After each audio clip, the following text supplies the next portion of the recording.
Hello' everyone, কি খবৰ? ভালনে? আশা কৰোঁ আপোনালোক সকলোৱে ভালে আছোঁ।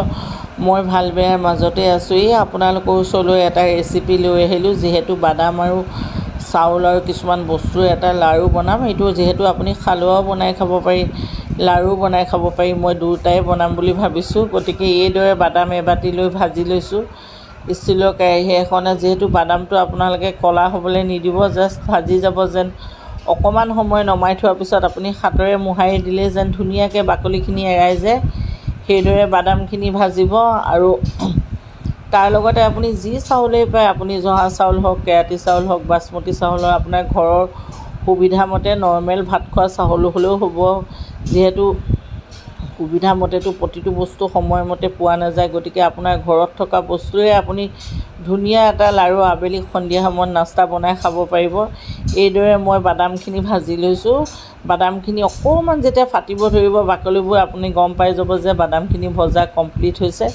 লাহেকৈ অজৰাই থ'ব আৰু অকণমান সময় 5 মিনিট সময় ৰখাব। যিহেতু 5 মিনিট সময় ৰোৱাৰ পিছত বাকলিবোৰ চনকা হ'লে নিজে হাতেৰে মোহাৰি দিলে আপোনাৰ ধুনীয়াকৈ আপোনাৰ বাকলিখিনি এৰাই যাব।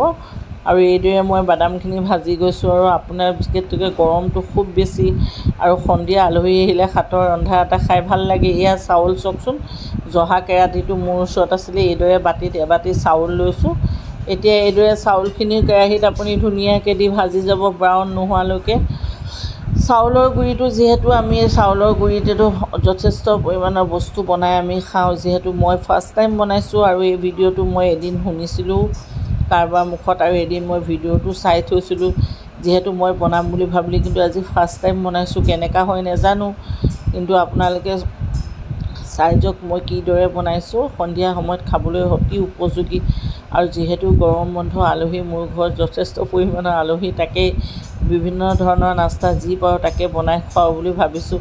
আজি এইদৰে চাউলখিনি ভাজি লৈছোঁ। চাউলৰ কালাৰটোও একদম ব্ৰাউন হ'ব দিব, যিহেতু গোন্ধটোও ভাল হ'ব, খায়ো ভাল লাগিব আপোনালোকে। আৰু এইটো বাদাম যিহেতু স্বাস্থ্যৰ পক্ষে অতি ভাল, এইটো বাদামটো খাবই লাগে, এটা হেল্ডি বস্তু। আৰু আপোনাৰ ঘৰুৱা নাস্তা, আপুনি অকণমান টাইট যেতিয়া হ'ব লাড়ুটো, আপুনি ভালদৰে আপুনি ফ্ৰিজত থৈ দিলে আপুনি 15-20 দিন লাড়ুটো বেয়া নহয়। আপুনি ধুনীয়াকৈ টেমাত লাড়ু বনাই খাব পাৰে। আৰু সেইটো আপুনি হালোৱাও বনাব পাৰে। হালোৱা বনালে আপুনি বস্তুটো টাইটটো অলপ কম হ'ব, গাখীৰৰ পৰিমাণটো বেছি দিলে তেতিয়া হালোৱাও পৰিণত হ'ব। এয়া এইদৰে চাওকচোন, ইমান ধুনীয়াকৈ বাকলিখিনি ছিঙি ল'লোঁ মই।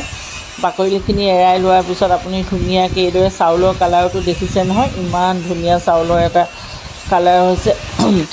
চাউলখিনি বৰ ধুনীয়া কালাৰ, বহুত ধুনীয়া এটা গোন্ধ ওলাইছে। আৰু এইদৰে মই চাউলখিনিও নমাই পিনে মই বাদামে আৰু চাউলে মিক্সিত দি পিনে ধুনীয়াকৈ এটা পেষ্ট বনাই ল'ম।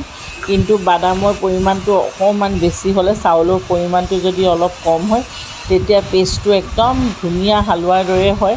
আৰু ছেম পৰিমাণ হ'লে অলপ আঠাটো কম হ'ব। চাউলৰ পৰিমাণটো যদি বেছি হয়, তেতিয়া একদম শুকান টাইপৰ হ'ব, পাউডাৰ ভৰ্তি। আপোনালোকে যেনেকুৱা পাৰে তেনেকুৱা বনাব। এয়া চাওক, না মোৰ শুকান হৈছে, না মোৰ আঠা টাইপৰ হৈছে, মজলীয়া হৈছে। যিহেতু এতিয়া মই কেৰাহীত গাখীৰ অকণমান দি লৈছোঁ। এইদৰে গাখীৰখিনি দি আপোনাৰ লৰাই চৰাই গাখীৰখিনি যেতিয়া পৰিমাণটো অকণমান কম হ'ব, ইয়াতে মই সোৱাদ অনুযায়ী চেনি দি যাম। লাড়ুত চেনিটো বেছিয়ে দিব লাগে, চবেই চেনি নাখায়। মোৰ পেহীজনী আছে, গতিকে মই চেনিৰ পৰিমাণটো কমেই দিলোঁ আজি। আপোনালোকে জানেইচোন মোৰ ভিডিঅ'বিলাকত মই চেনিৰ পৰিমাণটো খুব বেছি দিওঁ। গতিকে আজি এই এলাচি গুটি কেইটামান থেতালি ইয়াত এইদৰে দি লৈছোঁ। আৰু এলাচি, তাৰপিছত এইদৰে মই এই মিশ্ৰণখিনি ঢালিলোঁ। আৰু ভালকৈ লৰাই চৰাই এফালৰ পৰা লাগিব নিদিব, যিহেতু লাগিলে ক'লা হ'লে জ্বলাৰ গোন্ধটোও বেয়া লাগে, খাবলৈও বেয়া লাগে। এইদৰে ধুনীয়াকৈ লৰাই চৰাই, এই দেখিছেনে, অলপ য়েল্ল' কালাৰ, ফুড কালাৰ দি দিওঁ, তাকে দেখিবলৈ ভাল হ'ব। লগতে এয়া গায়া ঘিউ 2-3 চামুচ পৰিমাণ দিছোঁ, যিহেতু খাবলৈ সোৱাদ হ'ব। কি ধুনীয়া এটা কালাৰ হৈছে দেখিছেনে। আৰু ইমান ধুনীয়া এতিয়া লাড়ু কৰা হোৱা সমান হৈছে। এতিয়া মই ধুনীয়াকৈ লাড়ুখিনি এইদৰে কৰি যাম। আৰু আপোনালোকে মোৰ ভিডিঅ'টো যদি ভাল পায়, লাইক কমেণ্ট শ্বেয়াৰ এটা কৰিব বুলি ভাবিলোঁ। আৰু লাড়ুটো এইদৰে কৰি পিনে ধুনীয়াকৈ আপুনি নাৰিকল গুড়ি হওক আৰু কিবা হওক, মই যিহেতু চীজ দি পিনে মই ধুনীয়াকৈ ইয়াত সজাই দিছোঁ। আপোনালোকে কেনে পালে ভিডিঅ'টো কৰিব। নেক্সট এটা ভিডিঅ' দিবলৈ মই ৰেডি হওঁ, আৰু নেক্সট ভিডিঅ' এটা দিম বুলি প্ৰতিশ্ৰুতি দিলোঁ। Bye bye. ৰাইজৰ সহানুভূতি আশা কৰিলোঁ দেই, আপোনালোকে সহায় কৰি